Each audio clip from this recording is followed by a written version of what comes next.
Hey, what's going on? I am going to shamelessly use this opportunity to respond to a blog reader from Duluth, Georgia that asked, how do you know that God is moving in your life? Now, this could not parlay any more than what's currently going on with my life, and so I want to use this opportunity to explain how God can speak. And I would love a burning bush. I would love for a sea to part, and then I know I'm supposed to go in a certain direction. Do I believe that God can speak that way? Absolutely. Does God speak to me that way? Unfortunately, no. But what I will say and use this opportunity to share with is that God has opened up this door for me to kind of live out my dream of feeling so passionately about wanting to change the world, but not necessarily knowing what to do next. And I had put this out there about 2 years ago, just saying that I know that God has called me to something and I'm still trying to figure that out. Several months ago, I was encountered with the issue of human trafficking and discovering that it's an issue that's not only international, but it's domestic as well. It's here within our own borders. And it pierced my heart, but obviously not enough, because I went on to lunch that day and I went on with my life the next week, and I had forgotten about it. But slowly but surely, God began to drop things into my lap that I didn't know what to do with. It began to pierce my heart and affect me in different aspects of my life, and realizing I'm safe and I'm comfortable and I love my job and I love my boss and I love my church and everything's fine here, and God can use me in doing this. I have been involved with children's ministry, junior high ministry, senior high ministry, college ministry, women's ministry, event planning, missions, hospitality, and it's not like I had moved beyond that now. No, what I'm realizing now is that God had used that in all of those experiences, the 10 years of serving in ministry, 8 years of being on staff there, to form a solid foundation and use what I learned there to now, for this next phase of my life, to be a voice for the voiceless and an advocate for those who are mistreated.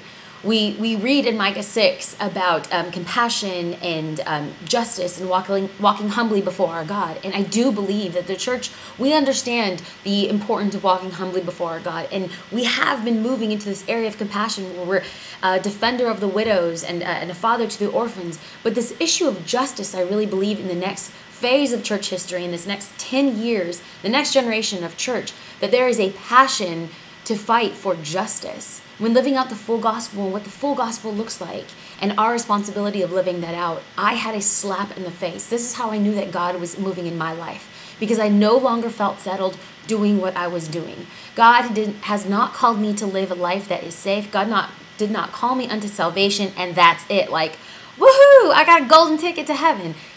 God had called me to be his hands and his feet, and to be, as Proverbs 31:8 says, a voice for the voiceless and a defender for those who cannot defend themselves. And no, this is not me single-handedly saving the world, for Christ has already called us unto redemption, but I want to be his hands and his feet, a small microcosm of a solution for a very, very big problem. And so, to answer the question, how do you know that God is moving in your life? When you can no longer say, I want to be safe, I want to just be here, I don't want to move. When you know that God has put something in your life, you have to be moved to action. It's the proverbial walking on water, getting out of the boat and walking on water and begin to do the impossible. I believe in that. That's when God moves greatly in our life. And I was challenged actually by my husband, who he said, you say that you want to change the world. You say that you want to live in the name of love. This is a wonderful opportunity for you to go out and live it. So it's not just your words that you are writing, but it is your actions. It's the way that you are living. And so how do you know that God is moving in your life? When you are unsettled and you are not at rest with something that God has called you to do, whatever it may be, whether it's having a child, or if it's continuing on with education, getting involved with ministry, or moving to a foreign country. God will reveal himself, and sometimes it's not just, God, are you speaking? But sometimes it's asking ourselves, am I listening? Am I listening to how God wants to move? Either through his word, through signs and wonders, or dropping manna. But I hope that however God speaks to you, that we respond much like Isaiah in Isaiah chapter 6, verse 8. Here I am, Lord, send me.